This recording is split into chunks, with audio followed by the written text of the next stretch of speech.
बात सुने चिल्लाने लगे। तब उन्होंने बनिया ने विचार करने लगा कौन सी ऐसी महिमा है, ये अभी तक तो इधर सब था, अपना नाव और दामाद सब सामने थे, आखिर ये गया किधर। लगता है किसी देवता का प्रकोप है। बनिया को मालूम पड़ जाता क्योंकि उसका धन हरण हुआ था। इसके लिए वो ऐसा सोचा कि अब अपने विष्णु भगवान के शरण में जाके मन का जाप करने लगे और बोला, हे भगवान, जो मेरी लड़की से गलती हुआ हो उसे क्षमा कर दो और मैं आपसे क्षमा मांगता हूँ और आपका मैं फिर व्रत करूंगा। मतलब संकल्प किया। और बाद में उसी प्रकार तब एक आकाशवाणी होता है, आवाज में अचानक आवाज आता है। तो उसी आवाज वो लड़की के कान में और सबको सुनाई देता है कि अगर ये लड़की घर पे जाके प्रसाद त्याग करके आई है, ये सत्यनारायण का अपमान करके आई है और ये जाके घर पे प्रसाद ग्रहण करके आएगी तो ये अपने पति का दर्शन कर सकेगी। लेकिन वो आवाज जो कन्या बेहोश थी वही कन्या के आवाज में गया और उसकी आवाज जाते हुए उसका खुल गया बेहोशापन और सीधा घर के तरफ भागे। सब लोग देखे, अरे ये अचानक घर के तरफ क्यों जा रही है। सब लोग इसके पीछे कुछ लोग गए होंगे और वो जाके प्रसाद जाके लिए और खा के आराम से आई घाट पे भागते हुए। जब देखी इधर सब तो उन्होंने अपने पिता से बोले, हे पिताजी घर पे चलो, और हंसने लगी। तब उसके पिताजी बोले, हे बेटी, तुमको क्या हो गया था, ऐसा क्या हुआ था। तो उन्होंने बोला, अभी लेट मत करो, घर पे चलो, हम फिर से सत्यनारायण का पूजा अवश्य सुनेगा। सब पूरे परिवार से जाते हैं और भगवान का गुणगान करने के लिए सत्यनारायण भगवान का पूजा करते हैं। बाद में वो एक बड़ा आदमी हो जाते हैं और वो बनिया हर महीना, हर संक्रांत, हर तिथि पे अपना जो पूर्ण तिथि होता उसमें सत्यनारायण भगवान का पूजा करने लगता है और उसी से उसके पूरे परिवार को आराम हो जाता है और बाद में वैकुंठ को भी प्राप्ति होता है। इस श्री सत्यनारायण चतुर्थे अध्याय समाप्त। वृंदावन बिहारी लाल की जय। रो श्री सत्यनारायण भगवान की जय। रो सर्व देवी देवता की जय। कौन है? देखो कहाँ चाचा।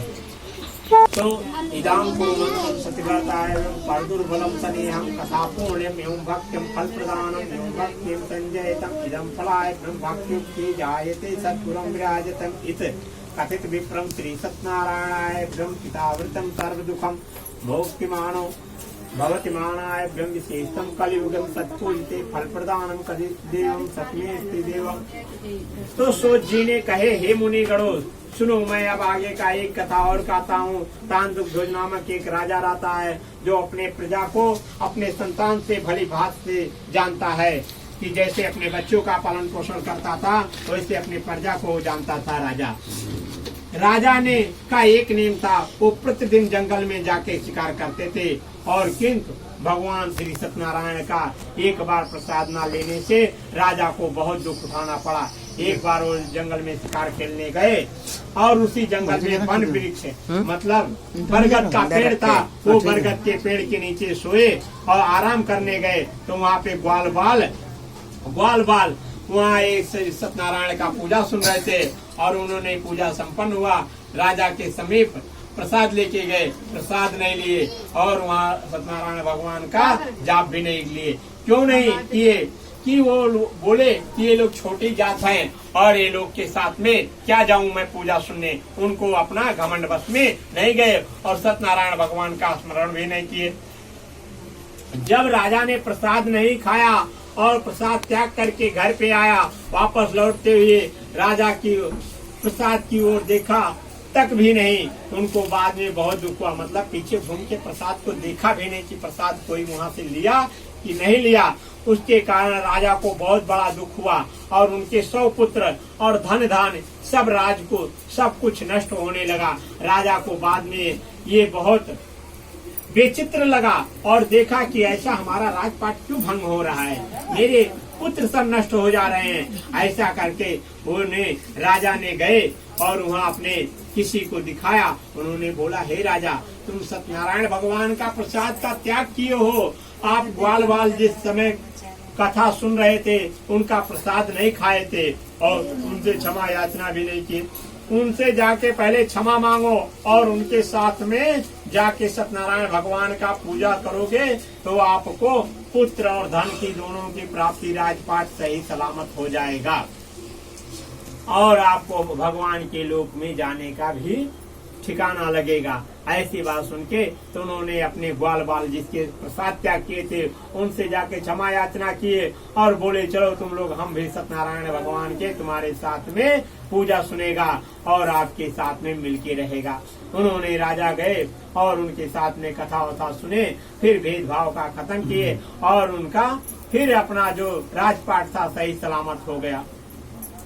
सत्यनारायणाय नाना रूप धारणाभ्यम यो मानसी कला सत्यपुरी सत्यवर्तम रूपम श्री विष्णुआयभ्यम योम सर्वरूपी पाठम नित्यो मुनि समाप्तायभ्यम निष्पापम सत्प्रसादम योम देवायभ्यम कीर्तपूर्णम श्री सत्यनारायणम तस्मै जन्मे श्री कृष्णम मुनि समाप्तम सतनंदनो योम सुदामा ब्राह्मणम तस्मै जन्म श्री कृष्णामोक्षायभ्यम ओम काष्टम भिलगुजरायभ्यम तस्मै जन्मे श्री मोक्षायभ्यम उल्लेखम महाराजा निप्रदस्त श्री रंगनाथम वैकुंठम श्री मोरध्वजम राजा सर्व पापश्रय। तो वो जब वहाँ ने अब उसका तो मोरध्वज का पूरा हुआ और वो उसका राजपाट सब कुछ सही सलामत हो जाता है। लेकिन अब क्या दिया कि सत्यनारायण का जो पहले व्रत किया था, जो दलित ब्राह्मण था, वो श्री कृष्ण का सुदामा नाम का ब्राह्मण हुआ जो श्री कृष्ण का साक्षात रूप दर्शन किया था। और दूसरे जन्म जो ये लकड़हारा था, लकड़हारा एक केवट प्रेम राम मोक्ष, मतलब रामचंद्र जी जब वनवास जा रहे थे तो उस समय उनको भवसागर नदी पार किया था, तो उनको अभी वो भी साक्षात रूप भगवान का दर्शन किया और चरण पाद का धूला। और तीसरा जो रहते हैं ये राजा दशरथ श्री रामचंद्र जी उनके ही शरण में जन्म लिए थे। और दूसरी बार में जो अपना ये आए, क्या नाम है, मोरध्वज नामक जो सत्यवादी राजा रहता था, तो उनका परीक्षा लेने के लिए श्री कृष्ण और अर्जुन दोनों आए। तो उन्होंने बोला, हे मित्र, हमारे पास एक ऐसा राजा है जो सत्य पे अटल है। बोले क्यों? चलो मैं उनका परीक्षा लेता हूँ, आज के युग में कौन सत्य पे अटल रहता है। तो उन्होंने बोला चलो। तो बोले तुम मनुष्य रूप में नहीं जा सकते हो, तुमको शेर बना के लेके चलूंगा और जंजीर में बांध के। तो बोले ठीक है, लेके चलो। लेके जब वहाँ चलने लगे तो बोले ठीक है, मैं जैसा जैसा बोलेगा आप ध्यान पूर्वक सुनना। अर्जुन बोले ठीक है। जब वहाँ गए, आलख निरंजन का नारा लगा के वहाँ जय जयकार किए, तब तक राजा सिंहासन छोड़ के बाहर भागते हुए आए, क्योंकि वो राजा सत्यवादी थे। अपने सबका आदर पूर्वक साधु और सबके जो ब्राह्मण थे सबका आदर करते थे। उन्होंने जैसे किया, बोले हे महाराज हमारे घर पे चलिए, जलपान ग्रहण करिए, चलिए बैठिए, आसन जमाइए, भोजन पानी करिए। तो ऐसे बात सुन के वो बोले ठहरो, मेरे पास एक शेर है लेकिन ये बहुत दिन से भूखा है, इसका भूख से अभी शांत नहीं है, भूख से तड़प रहा है। राजा बोले एक मिनट, आज तब तक चलिए, बैठिए, जलपान ग्रहण करिए, मैं शेर के लिए कुछ व्यवस्था करता हूँ। बोले नहीं, मेरा शेर ये बाहर का मांस नहीं खाएगा और बाहर का शिकार किया हुआ। बोले क्या? मेरे को खाएगा, मेरा पुत्र खाएगा, मेरा बेटा और मेरी औरत, मैं सब यही अपना 4 परिवार हूँ। तो बोला 4 परिवार हैं, आपके घर का ही किसी का मांस खाएगा। राजा बोला मेरा खाएगा तो क्यों, मैं अर्पण करता हूँ। बोले नहीं, आपका दहना पुत्र का, दहना बेटा जो है मतलब जेठ पुत्र, उनका ही मांस खाएगा। बोले ठीक है, बेटा को आवाज देते। बोले नहीं, शेर अपने हाथ से शिकार करके भी नहीं खाएगा। बोले क्या करने का है? बोले तुम वचन दो।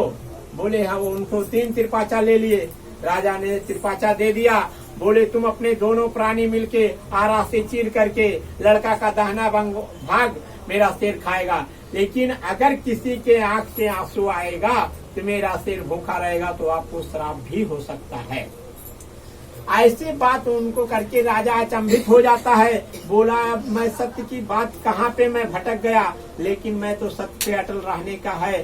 तो उन्होंने बोला ठीक है महाराज, आप परीक्षा आप जो बोले हो मैं उसे अवश्य करूंगा। उन्होंने अपने पत्नी को बुलाया। वो बोला अगर पत्नी मैं आगे कर देता हूँ तो माँ का कलेजा बहुत नाजुक होता है, वो अपने पुत्र को कैसे आरा से चीरेगी, उसको पीछे के बाजू खड़ा कर देते हैं, आरा लगा के रेडी कर देते हैं। तो लेकिन श्री कृष्ण भगवान बोले जब मैं बोलेगा तभी आप लोग आरा चलाएंगे।